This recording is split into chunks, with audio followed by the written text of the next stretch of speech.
And welcome to the study of the women in the Bible.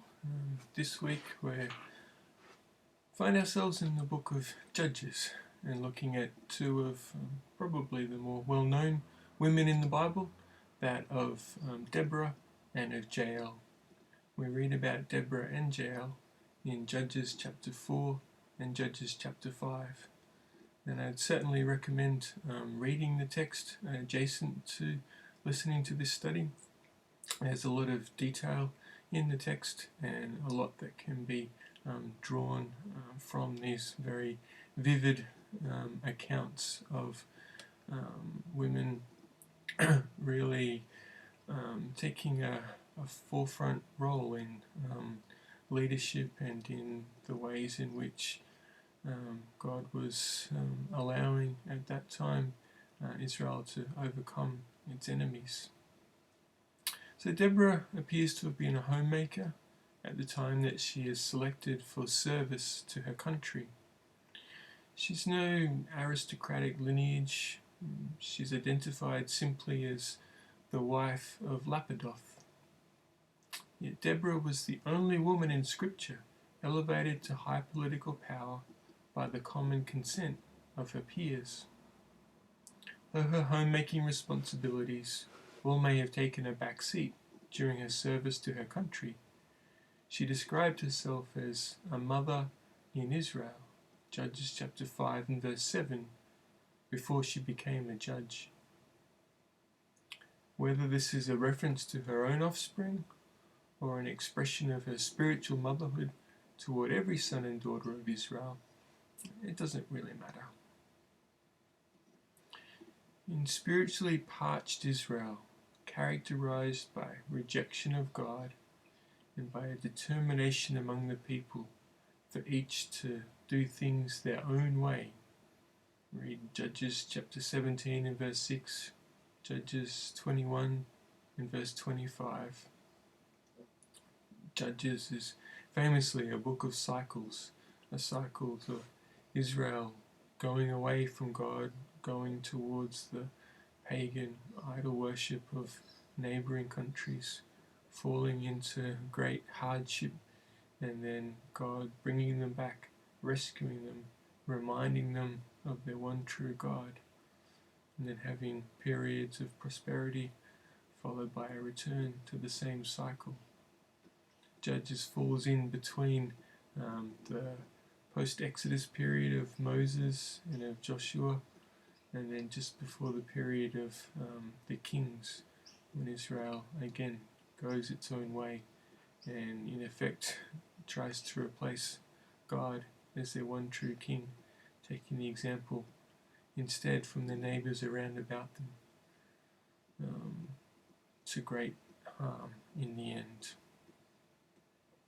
So Deborah was a first counselor, as she displayed her leadership under a palm tree near her home by discussing and suggesting solutions to people with problems. The civil court system was inept. The military was too weak to defend national borders.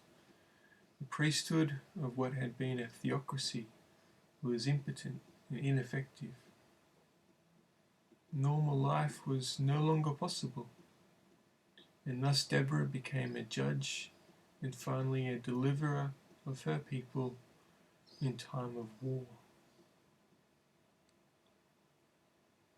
In this area, the despised King Jabin was harassing the Israelites. Deborah summoned Barak from the tribe of Naphtali on the northern border and ordered him to recruit an army of 10,000 men from his own tribe and the neighboring tribe of Zebulun. Barak wavered, insisting that Deborah accompany him for the task. Judges chapter 4 and verse 8. She not only joined the drive to raise an army, but also suggested the strategy. God had spoken in the past through his leaders Moses and Joshua, and now he was speaking through Deborah. God came to her aid with a violent thunderstorm. Judges chapter 5 and verse 4. In a mini replay of the crossing of the Red Sea, the horse-drawn chariots of the enemy floundered.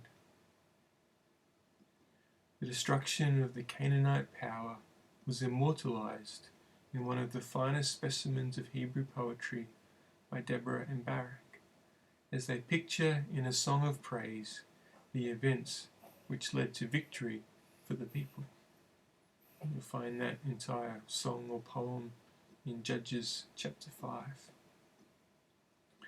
Long before Deborah exercised her uncommon leadership and decision-making skills to save her nation in time of trouble, she was a homemaker, a wife and a mother in Israel. Her compassion had been awakened by the atrocities suffered by her people. She arose to make herself available, and she was victorious as she herself trusted God and inspired others within her sphere of influence with the same trust. In the latter part of the Song of Deborah in Judges chapter 5 and verse 24 to 31, we come across a lady by the name of Jael. I think this is, again, perhaps well known probably for its gruesomeness, its visceral depiction of violence that was a ready part of life, not only then, but life in all communities throughout history. Would that it were not so, but nevertheless, these things are a part of the human experience. So Jael was Heber's wife. She belonged to the semi-nomadic desert tribe of the Kenites, who, since the time of Moses, were in close contact with the Israelites. They were farmers and metal workers who had possibly learned their skills in the Egyptian copper mines of the Sinai Peninsula. Heber, which means ally, that is someone who's closely associated, friendly, aligned with another person or group. Heber had left his own people, the Kenites, and had pitched his tent far north, close to Hazor. He had become an ally of Jabin, possibly helping him to develop his powerful chariots. Thus, Jael's decision to side with the Israelites and not with the Canaanites, her husband's allies, was highly significant. Such action clearly suggests that she placed her heart's commitment to God above that to her own husband. Clearly, Jael called to Sisera and granted him refuge in her tent.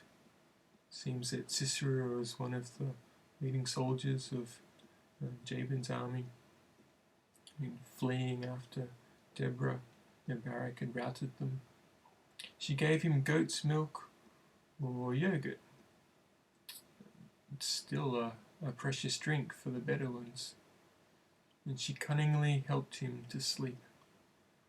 Then, using her own working tools, a peg and a hammer, with which she erected her tents, Jael killed her guest, the enemy of Israel and of God.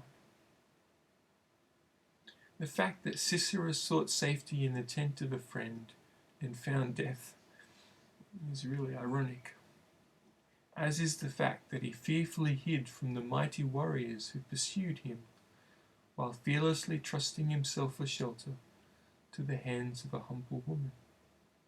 Sisera, the great warrior, suffered the ultimate humiliation in dying at the hands of a woman. Jael received consummate praise for her heroic act in Deborah's song. God again showed himself as the one true God through fulfilled prophecy.